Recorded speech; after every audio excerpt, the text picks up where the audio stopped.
Hi there, this is Prague Talk, a podcast from Radio Prague International. My name is Ian Willoughby. In this episode, my guest is Radovan Síbrt, one of the producers of Mr. Nobody Against Putin, a Danish-Czech co-production nominated in the Best Documentary Feature category in this year's Oscars. The film contains footage shot secretly by a teacher, Pavel Pasha Talankin, who wanted to expose war propaganda in schools in his native Russia.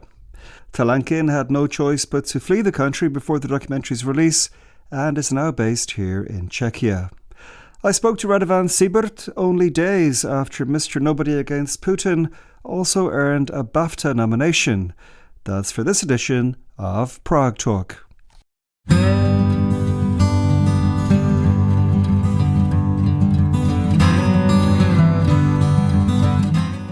How and when did you get involved in this project? So it was a few years back when the Danish producer Hele Faber called me if we could meet, and she didn't want to share why. And we met in Poland, in Krakow, and went on a boat trip. And she was so secretive, she wouldn't share basically anything with me. She just said that she would need my help as a producer. It was really weird meeting. And then a few months later, we met again. I think that it was in Berlin. And she was more specific. And she said, look, I need somebody to help me to get a guy out of Russia. She started working with David Borenstein on the film. And from the start, it was quite clear that there is no way that this film is going to be made without the main protagonist leaving Russia. And when she found out and she realized she's not able to do it from Denmark, because in Denmark, refugees have to spend 2 years waiting for the political asylum in some asylum camp, and nobody wanted Pasha to experience this. So we said, well, let's try it here. Let's try it in Czech Republic. And is it the case that Pasha was recording materials in Russia, of course, and gradually sending them out bit by bit? Yes, this was the case. There were months and months of work between David and Pasha. He first started recording things for the official propaganda machine of Russia. They were forced to record all these nationalistic things and military things happening at school, and they were sending them to some ministry. And Pasha very soon realized he doesn't want to be part of this. So they started working with David on the film, and David would tell him what to do, and Pasha would record it. And he would send not everything, which we didn't know, but he was careful because he didn't know us, we didn't know him. It was a period of building trust because he didn't know if we were not provoking him and sending it to the secret services. So when we finally met outside of Russia, he would bring many hard drives full of material that we didn't see before. Did he have a collaborator in Russia? Because there are some scenes where somebody is evidently filming him. He's not filming himself. At the start, yes, but then the laws in Russia changed, and for helping him on the film, people could get 20 years in prison. So they stopped helping him, and they cannot be traced to the film. They were not locals. Later on, he would basically tell the kids that he had in his class to film him without knowing that they are working on a film. The film, of course, is a Danish-Czech co-production. Technically speaking, what was the Czech involvement in terms of the actual making of the film and the putting together of the film? In order to get subsidy from the film fund, you need to have some creative input in the film. And the original plan was that we didn't expect that all the film would be shot in Russia.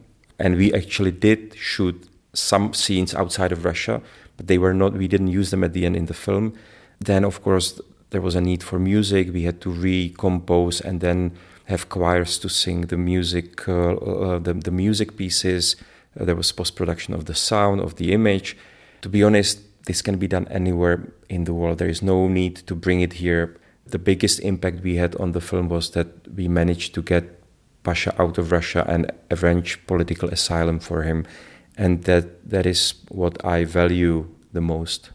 And I guess you can't tell me how you got him out of Russia. It's not a James Bond movie. I mean, it's more like there were a lot of people on the way who helped us and I never saw them. I never met them. Somebody contacted me with somebody, and that person contacted me with somebody else. And there was a chain of people whose names I didn't know and I don't know, who managed to get us visa for Pasha, because as a Russian citizen, he's not allowed to get visa. And then they helped us to push it through the system. So the political asylum was was executed within a few weeks, months. So he has political asylum here now? Yes. How is he doing here? He is really busy now. The first months were extremely difficult for him because he was sitting in his apartment and he couldn't go anywhere. He couldn't travel. He didn't have any passport. He didn't have any documents. So it was extremely difficult for him because the film was traveling. It was extremely successful, and he wanted to share the story. And suddenly he was sitting in his room. And yes, he would be connected via Zoom or other means, but it wasn't what he really wanted to do. So the moment he got the passport, he was suddenly free to go. And he has been traveling crazy, especially with the Oscar nomination and BAFTA nomination. The next 7 weeks, he's going to go all over the world, basically. So this is great for him. He is busy, his mind is busy, but the moment he stops, I must admit, I have a feeling that there are moments that he feels, of course, not lonely, but yes, lonely and homesick. Well, he gave up a hell of a lot. He gave up everything. And it's not that he wanted to leave the country. He loves the people, he loves the place. People keep asking him, how is it that you left this horrible place and suddenly you live in this beautiful European city and in this beautiful apartment? And he goes like, I loved it there. I didn't leave because I wanted to live in a better apartment. I loved my apartment. And that was his hometown also where he was working, is that right? Yes, he never moved anywhere. He never traveled properly. He didn't speak any language apart from Russian. So he had to start from really nothing. You mentioned the award season that's coming up at a great pace. And just a few days ago, just this week, the film was announced as a BAFTA nominee. Before the summer in May, I was at a special screening of the film, and even then I got the impression, which was a few months after the premiere in Sundance in January last year, I got the impression that you guys were kind of targeting an Oscar, or the Oscar was something that you had in mind. Was that kind of part of the plan? It wasn't at all. At the start, actually, when I brought this film here to our company, I spoke with my partner, Alžběta Karáskova, and we say, well, we have no idea what kind of film this is going to be, but let's help Pasha to get out of Russia. That was the only thing we said, and we succeeded. And then suddenly we saw how people were reacting to the films. We saw the success at Sundance. We saw the other festivals reacting to the film.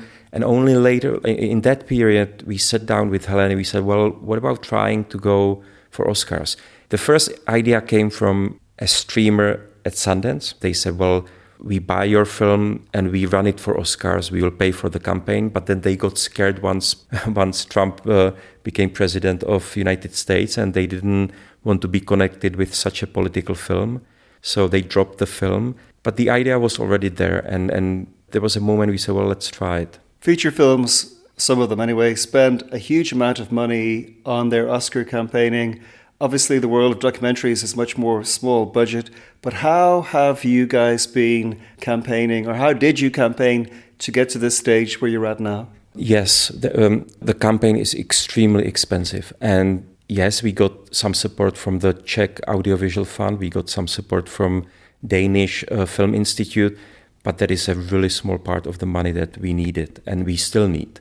We have approached several wealthy people in Czech Republic, and because the topic is extremely important here, and they see it as an important film, they decided to support us. So most of the campaign was paid by Czech millionaires, basically.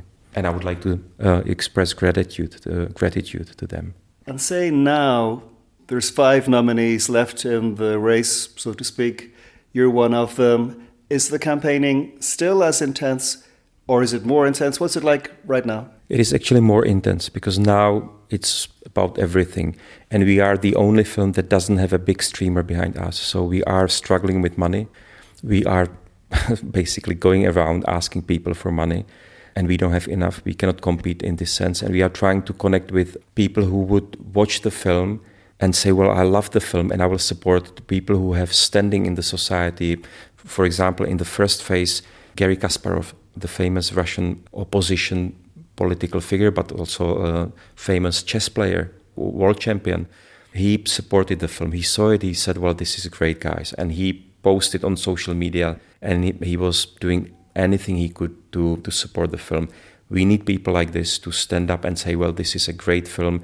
And not only great film because from the cinematographical point, but great film because it's saying something about what is happening around us. And it's about resistance. It's about a guy who means nothing for the regime but still decides to fight it. And it's not about Russia, it's about the United States at the moment as well. Was it the case that Garry Kasparov came to a screening in New York? Did I see a photo of him at a screening? Yes, that was a long story. Of course, he didn't come by chance. We invited him. He was a little bit hesitant at the start and then came and fell in love with the film. And also with Pasha, because he saw that really, like Pasha is a teacher from a small town in Russia who lost everything just because he decided he doesn't want to be part of this horrible regime. Even if you don't win the Oscar, and of course I hope you do, what does it mean to be nominated? It means a lot for Pasha. It means that his sacrifice makes sense. Suddenly he sees that people all around the world are watching the film and are reacting to the film. So, of course, the exposure of the film is stronger now. There is a huge interest of media. He's doing interviews for the New York Times, for the biggest media all over the world. So he can share his story, which is great. For us, from professional point of view, it's of course very good because for the future at the market, it's, when you have a nominated film, your partners see that you know what you are doing. How much are you looking forward to the actual ceremony? Usually these ceremonies, we have experienced winning Berlinale a few years back, and we were so exhausted at the ceremony that we only dreamt about going to sleep. So it's not really that you enjoy it. It's a lot of hard work. And when you get to the ceremony, you are already exhausted. And I guess Pasha should be there too, then, if he's free to travel? Well, of course he's going to be there. We are at the moment negotiating because Pasha, as a co-director, according to the Oscar rules, he couldn't be nominated.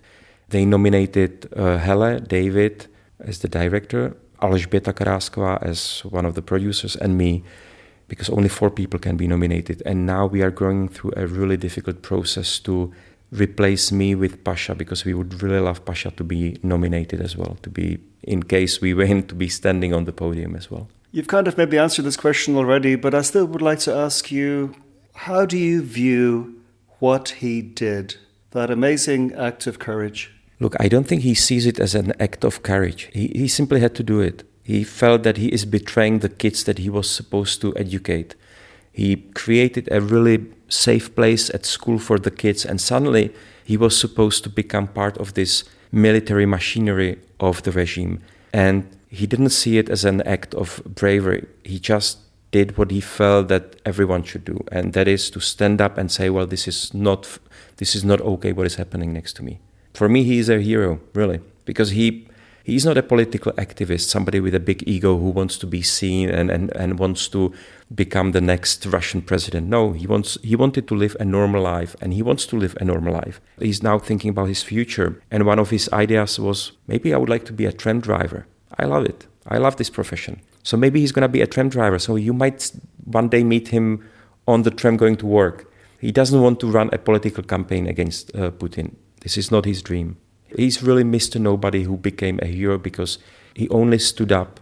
There was no ego behind it. There was no need to be visible and to be successful. No, he just wanted to say what he thinks about the stuff that is happening around him.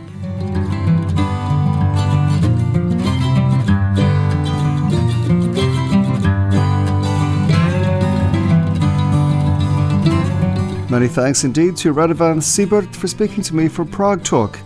And here's hoping that Mr. Nobody Against Putin does indeed pick up the Oscar for Best Documentary.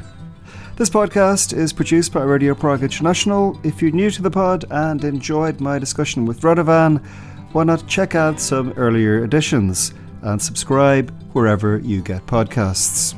My name is Ian Willoughby. Thank you very much indeed for listening to Prague Talk, and talk to you again very soon.